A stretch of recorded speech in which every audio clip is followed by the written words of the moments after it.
ইতিহাস পর্যালোচনা করলে দেখা যায় মুসলিম ঐক্যের মাধ্যমে ইসলামের জয় হয়েছে অর্ধ দুনিয়ায়, মুসলমান শাসন করেছে। আবার বিভেদ ও অনৈক্যের কারণে তাদের ধ্বংস হয়েছে বা পতন ঘটেছে। বর্তমানে বিশ্ব মুসলিমের উপর যে বিভীষিকাময় অত্যাচার আগ্রাসন চলছে, এর মূলে রয়েছে মুসলিম অনৈক্য। সারা মুসলিম বিশ্ব যদি আজ অর্থলোভে বিজাতি পরাশক্তির গোলামীর জিঞ্জিরে আবদ্ধ না হয়ে আল কোরআন ও হাদিস মেনে স্রষ্টার প্রেরিত মহামানবগণের নির্দেশ ও পরামর্শ নিয়ে একই প্ল্যাটফর্মে দাঁড়াতো, তাহলে মুসলিম সভ্যতা প্রভুত্বের আসনে অধিষ্ঠিত থাকত। তাহলে একে একে কোনো মুসলিম রাষ্ট্রকে অমুসলিম শক্তি ধ্বংস করতে পারত না। পবিত্র কোরআনে এরশাদ হয়েছে, তোমরা সংঘবদ্ধভাবে আল্লাহর রজ্জুকে আঁকড়ে ধরো এবং পরস্পর বিচ্ছিন্ন হয় না। সূরা আল ইমরান আয়াত 103। তোমরা দিনকে প্রতিষ্ঠিত করো, বিচ্ছিন্ন হয় না। সূরা আশুরা আয়াত 13। অন্যত্র আল্লাহ আরো এরশাদ করেন, তোমরা মূলত একই দলভুক্ত। সূরা মুমিনুন আয়াত 52। অপরদিকে রাসূল খুদা সাল্লাল্লাহু আলাইহি ওয়াসাল্লাম ফরমান, সমস্ত মুসলমান একটি দেহের সমতুল্য। এক মুসলমান অপর মুসলমানের ভাই, এক মুমিন অন্য মুমিনের জন্য প্রাচীর স্বরূপ। এর এক অংশ অন্য অংশকে শক্তিশালী করে। মুসলমানদের শক্তির ভিত্তি হলো ঐক্য। তাই ঐক্য হতে হবে কোরআন ও হাদিসের আলোকে মহামানবগণের নির্দেশ মোতাবেক। কোরআন ও সুন্নাহর আলোকে বিশ্লেষণ করলে আজ সারা বিশ্বে মুসলমান হলো এজিদে ইসলামের ফসল। নামদারি, মুখোশধারী, মুনাফেক মুসলমান, অর্থলোভী মুসলমান, মহামানবগণ বিদ্বেষী মুসলমানে ভরপুর। তাই তো ইসলামে নেমে এসেছে ঘোর অন্ধকার।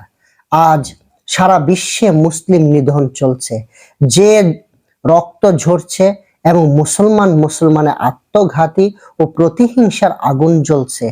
এই রক্তাক্ত ও ক্ষত বিক্ষত মুসলিম জনসমষ্টিকে বাঁচাতে হলে সর্বপ্রথম প্রয়োজন গোটা মুসলিম জাতিকে ঐক্যবদ্ধ হয়ে দয়াল রাসূল সাল্লাল্লাহু আলাইহি ওয়াসাল্লামের মতাদর্শকে সুদৃঢ়ভাবে আঁকড়িয়ে ধরা, ইহুদি নাসারা ও বিধর্মীদের সঙ্গ ত্যাগ করা এবং ইসলাম বিরুদ্ধ শক্তির সাথে সকল সম্পর্ক ছিন্ন করা।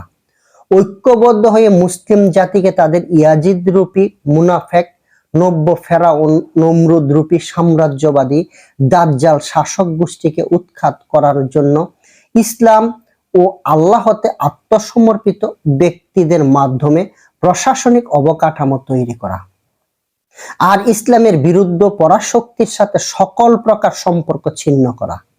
এ প্রসঙ্গে পবিত্র কোরআনে এরশাদ হয়েছে, মুমিনগণ যেন অন্য মুমিনকে ছেড়ে কোনো কাফেরকে বন্ধুরূপে গ্রহণ না করে।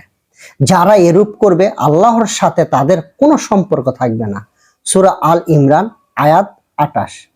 সুতরাং এমত অবস্থায় সারা বিশ্বের মুসলিমকে এক প্ল্যাটফর্মে ঐক্যবদ্ধ হওয়ার সঠিক ডাক আসবে বেলায়েতের যুগের শেষ লগ্নে ইমাম মাহাদী আলাইহিস সালামের পক্ষ থেকে।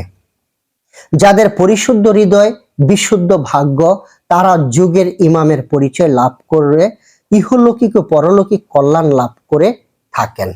বর্তমানে আমরা যে ইমাম মাহাদী আলাইহিস সালাম সম্পর্কে আলোচনা করছি, তিনি রাসূল খুদা সাল্লাল্লাহু আলাইহি ওয়াসাল্লামের প্রতিশ্রুত শান্তির দূত, জমিনে সত্য প্রতিষ্ঠাকারী, সত্য যুগের বাদশাহ, রাসূল সাল্লাল্লাহু আলাইহি ওয়াসাল্লামের সঠিক ধর্মের প্রচারক ও পুনর্জীবন দানকারী এবং উলুল আজম মুজাদ্দিদ বা সংস্কারক হযরত ইমাম মাহাদী আলাইহিস সালাম, যিনি বিশ্ব আশিকে রাসূল সাল্লাল্লাহু আলাইহি ওয়াসাল্লাম সম্মেলনের মাধ্যমে মুহাম্মদী ইসলাম তরিকার ডাক দিবেন।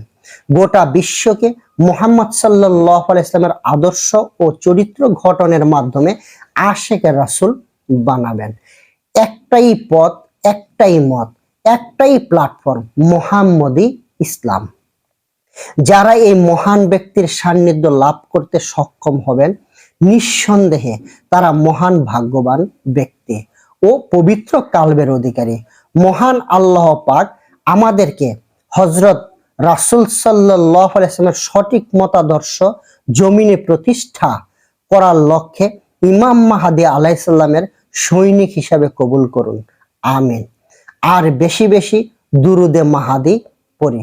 দুরুদি মাহাদী নিম্নরূপ: আল্লাহুম্মা সাল্লি আলা সাইয়্যিদিনা মুহাম্মাদিন ওয়া আলা ইমাম মাহদি রাহমাতাল লিল আলামিন ওয়া আলিহি ওয়া সাল্লিম। আল্লাহুম্মা সাল্লি আলা সাইয়্যিদিনা মুহাম্মাদিন ওয়া আলা ইমাম মাহদি রাহমাতাল লিল আলামিন ওয়া আলিহি ওয়া সাল্লিম।